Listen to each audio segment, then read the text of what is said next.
adalah iman. Sekarang kita masuk pada yang kedua. Ya ayyuhalladzina amanu ista'inu bis sabri. Minta tolonglah kepada dia dengan sabar. Bagaimana mau minta tolong dengan dia dengan sabar kalau dia sendiri kita tidak percaya? Makanya saya penjelasannya yang nomor satu tadi dulu, penekanannya. Adapun tiang dengan atap itu nomor dua. Tiang tidak akan kokoh berdiri kalau pondasinya tidak dalam. Maka yang pertama itu dulu penekanannya. Ya ayyuhalladzina amanu. Yang kedua baru ista'inu bis sabri. Minta tolong dengan Allah dengan sabar. Sabar itu artinya menahan. Makanya bulan puasa itu disebut dengan syahrus sabri, bulan menahan. Tahan makan, tahan minum, tahan mata, tahan telinga, tahan kaki, tahan lidah, tahan hati, tahan pikiran. Itu yang disebut dengan sabar. Makanya orang selalu mengatakan sabar ya, sabar. Sabar itu artinya tahan mulut supaya jangan mencaci maki, sumpah serapah, tahan tangan supaya jangan menarik-narik rambut dan memukul-pukul pipi. Karena zaman musyrik jahiliyah dulu kalau orang meninggal, dia pukul pipi, dia tarik rambut, dia sobek kantong, tidak tahan dia. Maka turunlah ayat bersabarlah kamu. Sabar level paling bawah, sabar ketika ditimpa musibah, meninggal, sakit, bangkrut, kerugian, tertipu dan lain sebagainya, maka dia sabar. Lidahnya sabar, tidak mencaci maki, sumpah serapah. Lalu kemudian tangannya sabar, tidak memukul, tidak ringan tangan.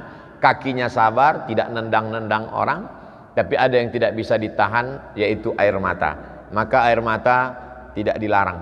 Ada perempuan-perempuan menangis ketika ditimpa musibah, kata Nabi, da'hunna, biarkan dia menangis, karena air mata tidak bisa ditahan. Ketika Nabi punya anak laki-laki namanya Ibrahim, umur 18 bulan meninggal, menetes air mata Nabi. Sahabat bertanya, "Ama tarda ya Rasulullah? Apakah engkau tidak ridha ya Rasulullah?" Kata Nabi, "Aku ridha." Ridha maksudnya rela menerima takdir Allah. Kalau bahasa orang sekarang, ya udah ikhlaskan aja. Yang tepat itu bukan ikhlas, tapi ridha. Ikhlas itu lebih tepatnya bersedekah ikhlas karena Allah. Salat ikhlas karena Allah, itu yang tepat. Orang sekarang kalau ada apa-apa, ya udah ikhlaskan aja. Terserahlah, dia udah mau ngaji, udah alhamdulillah. Tapi yang tepat ikhlas itu adalah ikhlas beribadah. Adapun kita plong, sabar, itu namanya ridha, menerima takdir Allah Subhanahu wa taala.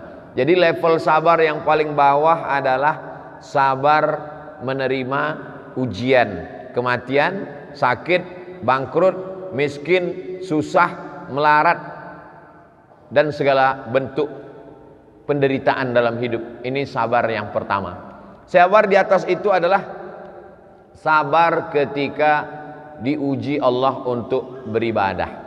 Sabar bangun malam untuk tahajud, sabar untuk puasa sunat Senin Kamis walaupun makanan enak, sabar untuk tidak berfoya-foya duitnya lebih dipakai untuk fakir miskin, menyekolahkan anak yatim, du'afa, anak tidak mampu.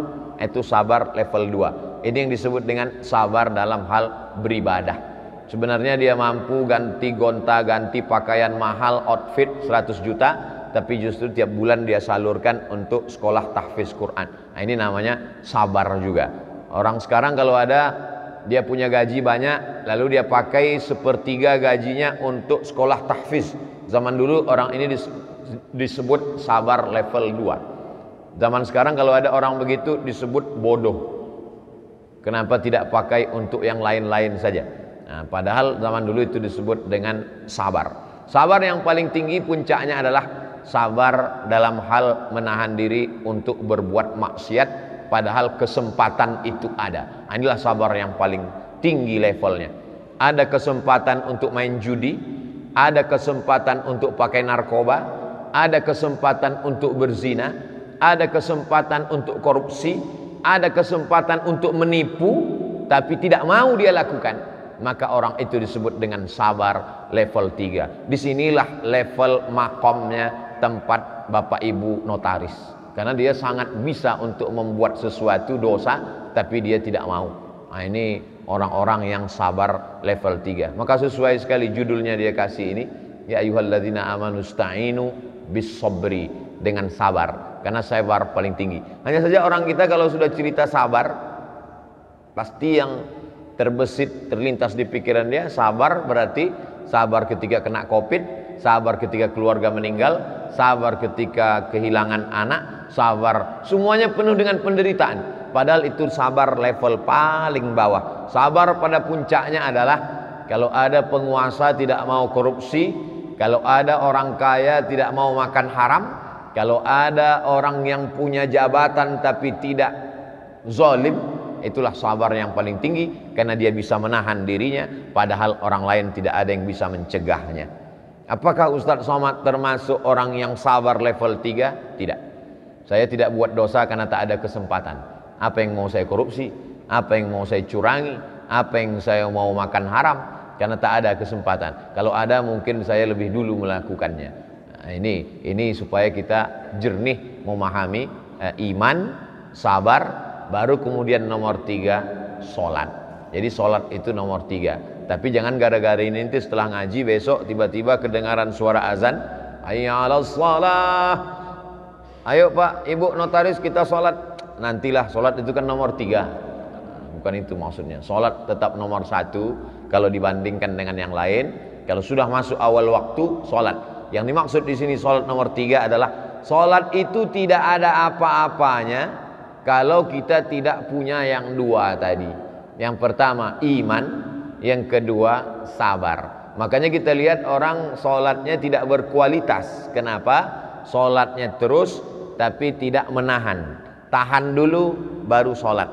Tahan dulu dirimu dengan kesempatan yang begitu lebar, dengan kekuatan ekonomi yang ada, dengan jabatan yang ada, lalu kau berusaha untuk menahan, baru kemudian dikatakan ya ayyuhalladzina amanu ista'inu bis sabri was shalah. Lalu sholat meminta kepada Allah subhanahu wa ta'ala. Yang dimaksud dengan sholat itu adalah sholat yang level paling bawah, subuh, zuhur, asar, maghrib, isya. Itu yang paling bawah, pokok-pokoknya aja.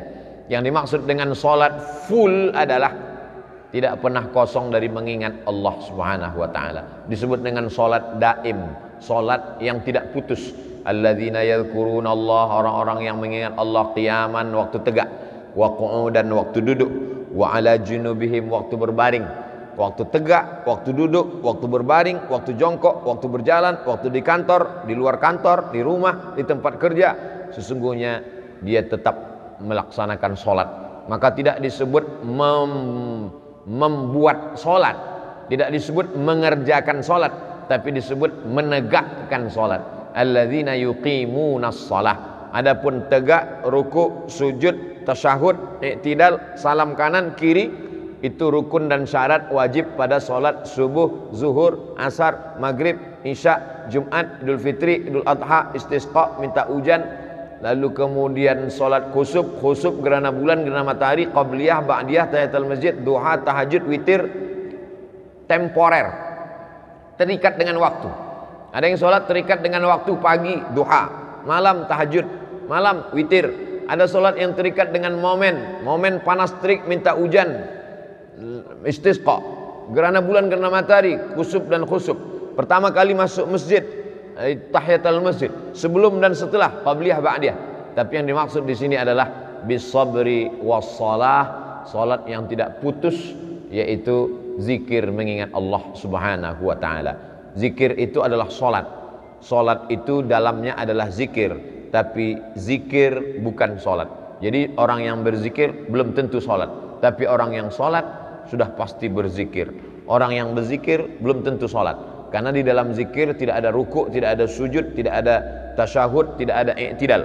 Orang yang berzikir belum tentu sholat, tapi orang yang sholat pasti berzikir, pasti dia ingat kepada Allah subhanahu wa ta'ala.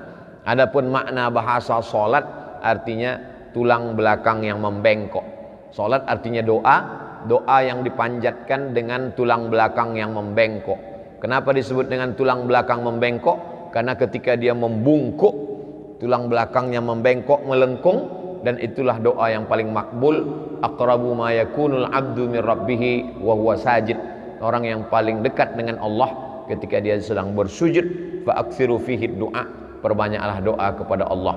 Hanya saja kalau pakai bahasa Indonesia, doanya di dalam hati, jangan diucapkan di lisan, nanti sholatnya batal.